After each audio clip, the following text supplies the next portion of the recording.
No great teacher I know of ever emphasized on these notions of ego and mind. Even if quotes are being dug out constantly and brought to present someone's teaching, if you go and see the teaching in its full, let's say, measure, you will see that these are just like facets, just, I would even say, peripheral aspects of this process. Here and there you might need to mention it, but to create a teaching out of it, it's misleading at best. Because our emphasis then goes and creates subtle limitations, subtle contractions within. Because, guess what? Your mind will never stop. Doesn't matter how long you sit in samadhi.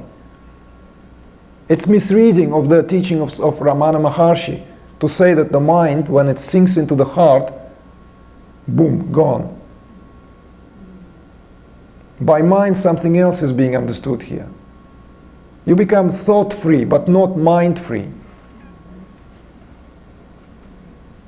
And become much, much more efficient. If you want to think, you'll think, and very fast, and also very positive. And when you don't need to think, it just doesn't. It's as simple as that. Just the chatter stops, that's all.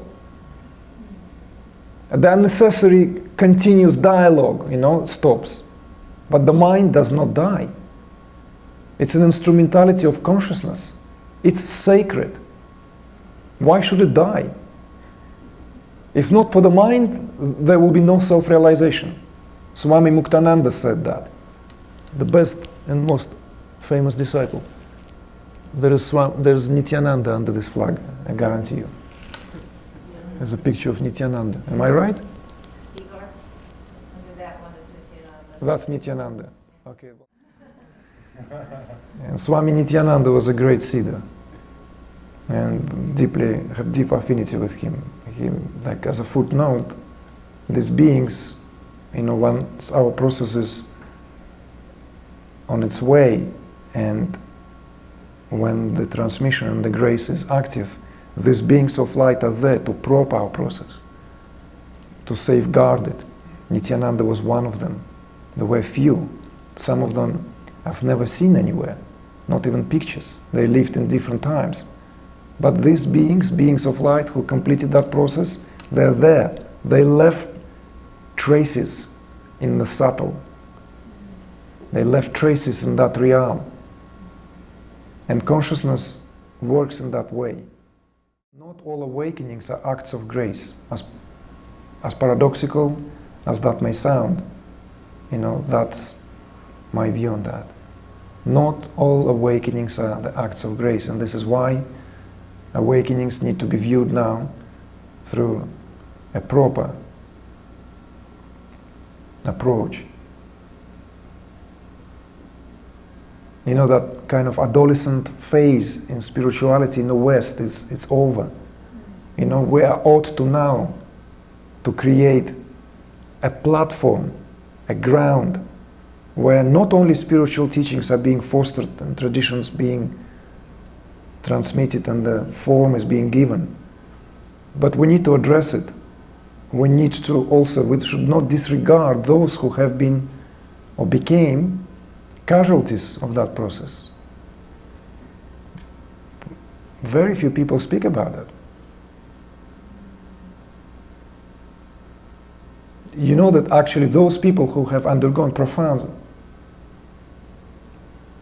impacts of awakening are often the most in need of care.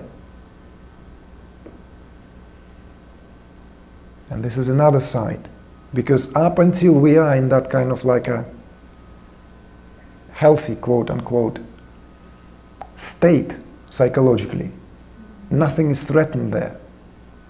Okay, so like the world is being perceived as it is. But for the one who is in the midst of that process, reality is shattered. And if there is not enough guidance, if there is not enough, let's say,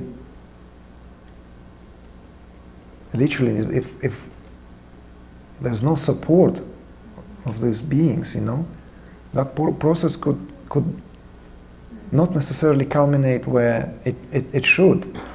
Not all these books and manuals that, Kundalini yoga and the world of celestial realm, like this sweet new age music, and it's like Shakti rising, boom, in Sahasrara, it's just like, and the manna falls down, it's not always like that.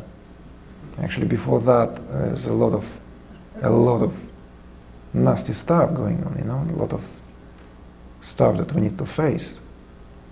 And we not need to be ashamed and afraid to address that, to speak about that. There need to be a network to care, to help for these people. Because, guess what? Often these people also become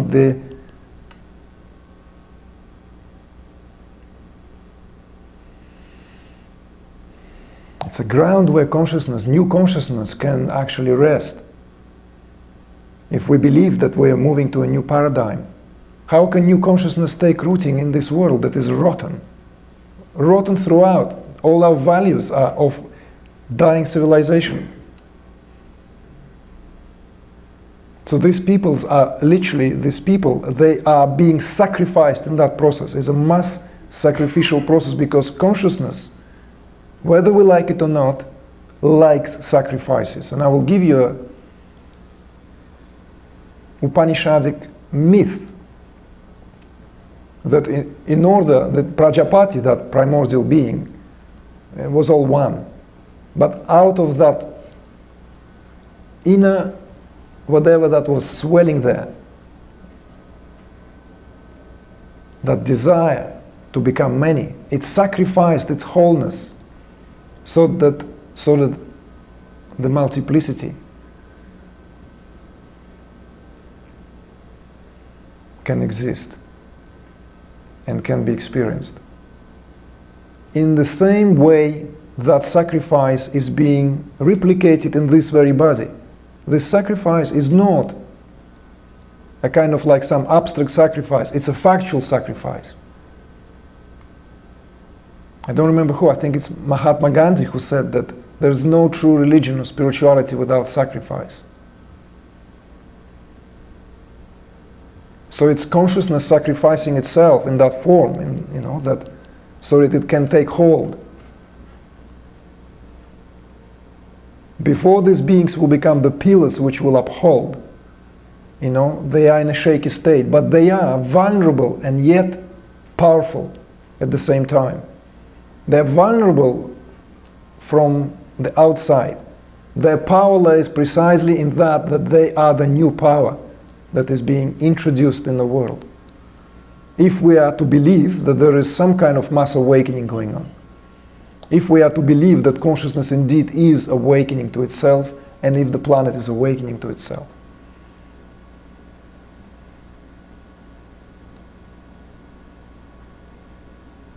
Yes, consciousness comprises of, it has this, the way that it unfolds and the way it collapses to itself. In Tantra it is being expressed as Para Shakti, Chit Shakti, and Kundalini Shakti, whereas Para stands for that omnipresent, omnipotent. And the Chit Shakti is that where it becomes consciousness. It becomes conscious of itself. Like Kundalini is that where it coils to itself. It collapses onto itself so that this jiva can exist. So that actually this is the real, what I call, humane understanding of the term ignorance. But they're never separate. It's only one, it's always one. It's always one consciousness, it's always one Shakti.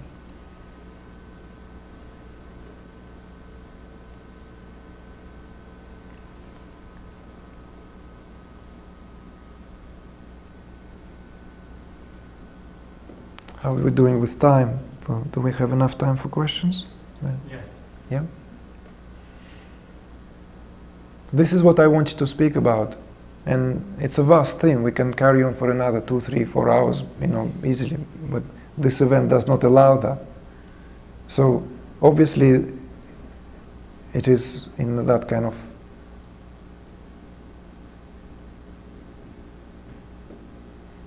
concise way, I just wanted to address few points here that I personally believe are of vital importance. And if you want to, let's say, take it from here, if you want to maybe take it somewhere, expand it, then we'll be more than happy to comply.